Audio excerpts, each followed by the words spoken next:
మిత్రులారా నమస్తే, నేను మీ ప్రసాద్ మూర్తి. దేఖో దేఖో కౌన్ ఆయా, షేర్ ఆయా షేర్ ఆయా, ఈ మాటలు మీకు వినిపించే ఉంటాయి. ఇది కేవలం ఢిల్లీలో ప్రతిధ్వనించిన నినాదం కాదు, ఇప్పుడు దేశమంతా ప్రతిధ్వనిస్తుంది. ఎక్కడ చూసినా వీడియోలో కనిపిస్తుంది అన్నమాట. ఏమిటి నినాదం? ఈ నినాదానికి అర్థం ఏంటి?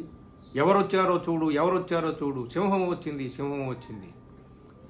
ఇది ఆమ్ ఆద్మీ పార్టీ ఎంపీ సంజయ్ సింగ్ జైల్లో నుంచి రాగానే ఆమ్ ఆద్మీ పార్టీ కార్యకర్తల కోలాహలం, కరతాళ ధ్వనులు, హర్షోల్లాసాల మధ్య భీకరంగా వాళ్ళంతా చేసినటువంటి నినాదం అన్నమాట.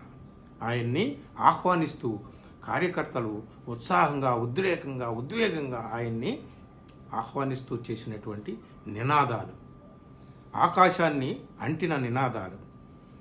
సంజయ్ సింగ్ జైలు నుంచి రాగానే ఏం చేస్తాడు, ఎక్కడికి వెళ్తాడు అనేది చాలా పెద్ద క్వశ్చన్ మార్క్. మిత్రులారా, ప్రచారం బ్రహ్మాండంగా జరిగింది. ఏం సెట్టింగ్ జరిగింది? 6 నెలల్లో జైల్లో ఉన్నాడు. జైల్లో ఉన్న వాళ్ళందరూ గతంలో అనేక అవినీతి ఆరోపణల కింద జైల్లో ఉన్న వాళ్ళందరూ బయటికి ఎలా వచ్చారు? అప్రూవర్స్గా మారి వచ్చారు. లేదా బయటకు వచ్చిన తర్వాత అధికార పార్టీ, కేంద్రంలో అధికారంలో ఉన్నటువంటి పార్టీ బుట్టలో కూర్చున్నారు. వచ్చి చాలా పెద్ద పెద్ద వాళ్ళని చూసాం. అజిత్ పవార్ని చూసాం, నవీన్ జిందాల్ని చూసాం, అశోక్ చౌహాన్ని చూసాం, హిమంత విశ్వశర్మ చూసాం, చాలామంది ఇట్లాగా ప్రఫుల్ పటేల్ని చూసాం. వాళ్ళందరి మీద వేల కోట్ల రూపాయల అవినీతి ఆరోపణలు చేసి బీజేపీ ఊగిపోయినటువంటి సందర్భాలు, సన్నివేశాలు చూసాం. వాళ్ళందరూ తర్వాత ఏమయ్యారు? లొంగిపోయారు, పరాధీనులైపోయారు, ఆ పార్టీ పాదాల మీద పడిపోయారు. తర్వాత వాళ్ళ మీద కేసులన్నీ మారిపోయినాయి. సంజయ్ సింగ్ కూడా తప్పనిసరిగా ఒక ప్రచారం జరిగింది. జైలు నుంచి రాగానే సరాసరి బీజేపీ కార్యాలయానికి పోతాడేమో అనేటటువంటి ప్రచారం అయితే గట్టిగా జరిగింది. కానీ సంజయ్ సింగ్ నేరుగా ఎక్కడికి వెళ్ళాడు? ముందు తన పార్టీ అధినేత, ఢిల్లీ ముఖ్యమంత్రి ఈ మధ్యనే అరెస్ట్ అయ్యి ఈ అవినీతి ఆరోపణల కింద తీహార్ జైల్లో ఉన్నాడే, ఆయన సతీమణి సునీత బాబీని కలవడానికి వెళ్ళాడు. కలిసిన తర్వాత ఆమె కళ్ళల్లో కన్నీళ్లు చూశానని, ఆ కన్నీళ్లకి ఈశ్వర్ బదలాలేగా అన్నాడు. ఈశ్వరుడు ప్రతీకారం తీర్చుకుంటాడు, 2 కోట్ల ఢిల్లీ ప్రజలు ప్రతీకారం తీర్చుకుంటారని చెప్పాడు. అక్కడి నుంచి ఎక్కడికి వెళ్ళాడు? సరాసరి ఆమ్ ఆద్మీ పార్టీ కార్యాలయానికి వెళ్ళాడు. అక్కడ కార్యకర్తల్ని ఉత్సాహపరుస్తూ, ఉద్రేకపరుస్తూ ఆ కార్యకర్తలని ఉద్దేశించి సంజయ్ సింగ్ మాట్లాడినటువంటి మాటలు అబ్బా విని తీరాలి తప్పనిసరిగా. నేను మొదటి నుంచి ఒకటే మాట చెప్తున్నాను మిత్రులారా, నేను ఆమ్ ఆద్మీ పార్టీ సపోర్టర్ని ఏం కాదు, సంజయ్ సింగ్ భక్తుని కాదు, కేజ్రీవాల్ బంధువుని కాదు. వాళ్ళు నిజంగా దోషులని నిరూపింపబడితే అందరితో పాటు చీకొట్టే వాళ్ళలో నేను ముందుంటాను. కానీ ఈ కేసు క్రమం ఎలా చూస్తూ ఉంటుంటే, పరిణామాలు చూస్తుంటే ఎలా అవుతుందంటే, ఫస్ట్ 6 నెలల తర్వాత 181 రోజులు నన్ను జైల్లో పెట్టారు, వీళ్ళు ఏం పీకారని సంజయ్ సింగ్ ఇప్పుడు అడుగుతున్నాడు అనమాట. ఆకాశం నుంచి పాతాళం దాకా వెతికినా వీళ్ళు ఒక్క పైసా, అవినీతి పైసా నా నుంచి పట్టుకోలేకపోయారని గర్జించాడు. నిజంగా వాళ్ళు కార్యకర్తలంతా దేఖో దేఖో కౌనాయా, షేరాయా షేరాయా అంటే, షేర్ అంటే సింహం అన్నమాట. సింహంలాగే గర్జించాడు.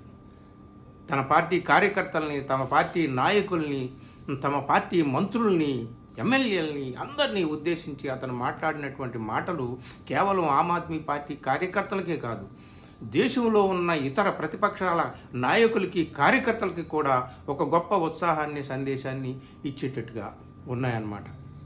ఆయన ఎటు వెళ్తాడు ఏమిటి అనేటటువంటి మీమాంస అయితే పోయింది, దానికి తెరపడింది. ఆయన ఎటు వెళ్ళిపోలేదు, ఎవరి బుట్టలో పడిపోలేదు, తను నిలబడ్డాడు. నిలబడ్డమే కాదు, ఆమ్ ఆద్మీ పార్టీ అధినేత అరెస్ట్ అయినటువంటి ముఖ్యమంత్రి కేజ్రీవాల్ వెనక ఇదిగో పార్టీ నాయకులంతా, కార్యకర్తలంతా, ఎంపీలంతా, విధేయకులంతా అందరూ కూడా ఆయన వెనక ఉన్నారు.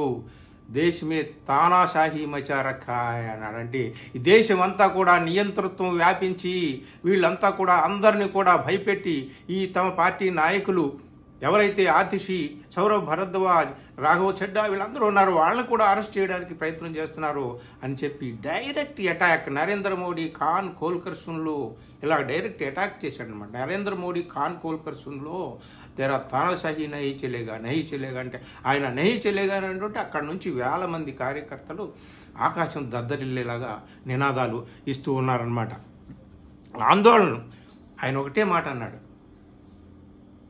ఆమ్ ఆద్మీ పార్టీ ఆందోళన కా కోక్ సే పైదా హువా. అంటే ఈ ఆమ్ ఆద్మీ పార్టీ మీరు భయపెడితే భయపడిపోయేది కాదు, అంత పిరికిది కాదు, అంత నిస్సత్తువతో నిస్సహాయంగా మీ పాదాల మీద వాలిపోయేది కాదు.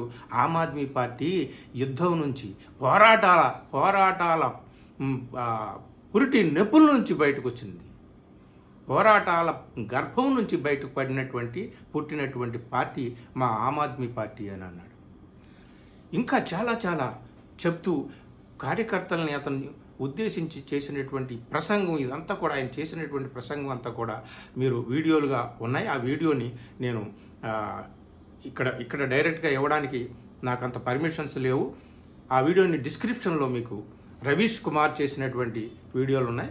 ఆ వీడియోని ఇక్కడ మీకు డిస్క్రిప్షన్లో ఇస్తాను. మిత్రులారా మీరు గమనించండి, తప్పనిసరిగా ఆ ఉపన్యాసాన్ని వినండి.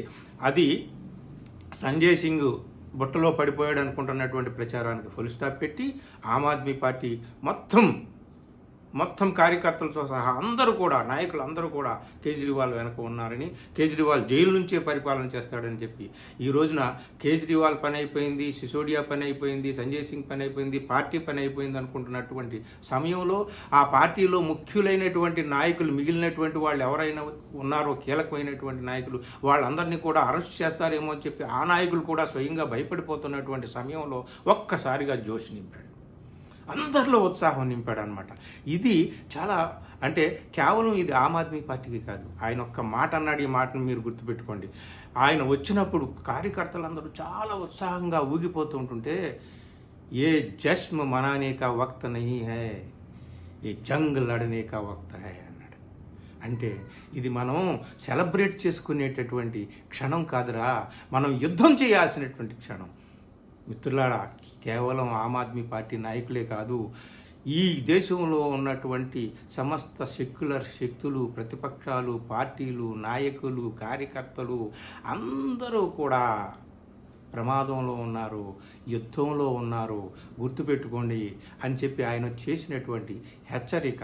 అంతేకాదు తన ప్రసంగంలో మొత్తంలో ఆమ్ ఆద్మీ పార్టీ ఎన్నో గొప్ప పనులు చేసింది, స్త్రీల కోసం ఎన్ని మంచి పనులు చేసింది, విద్యార్థులు విద్యా విధానంలో ఏం చేసింది, హాస్పిటల్స్ విషయంలో ఏం చేసింది, ఇలాంటి మంచి పనులు చేసినందుకే కేంద్ర ప్రభుత్వం మా నాయకులందరినీ కూడా తీసుకెళ్లి జైల్లో పెట్టడానికి, మమ్మల్ని అందరినీ అరెస్టులు చేయడానికి, ఈ పార్టీని సమూలంగా నాశనం చేయడానికి చూస్తుంది. ఈ దేశ్ మే తానాషాహీ నహీ చలేగా అని ఆయన హెచ్చరిక చేశాడు. ఈ హెచ్చరిక కేవలం కేంద్రంలో అధికారంలో ఉన్నటువంటి పార్టీకే కాదు, ప్రతిపక్షాలకు కూడా ఒక హెచ్చరిక. ఇకనైనా మేల్కోకపోతే ఇక మీరు బతికి కట్టలేరు అనేటటువంటి హెచ్చరిక ఆయన చేసినట్టుగా అనిపిస్తుంది. మిత్రులారా ఈ వీడియో తప్పనిసరిగా మీకు నచ్చితే షేర్ చేయండి, కామెంట్ చేయండి, అలాగే నా ఛానల్ సబ్స్క్రైబ్ చేసుకోవడం మర్చిపోవద్దు. ఆయన సంజయ్ సింగ్ మాట్లాడినటువంటి మాటల్లో ఉన్నటువంటి దమ్మెంతో, శక్తి ఎంతో, పవర్ ఎంతో, ఆ ఉత్సాహం ఏంటి, ఎలాంటి సందేశాన్ని ఆయన ఈ దేశానికి ఇచ్చాడో చూడాలంటే తప్పనిసరిగా నా డిస్క్రిప్షన్లో ఆ వీడియోలు పెట్టాను, రవీష్ కుమార్ చేసినటువంటి వీడియోలు, అవి చూడండి. Thank you very much.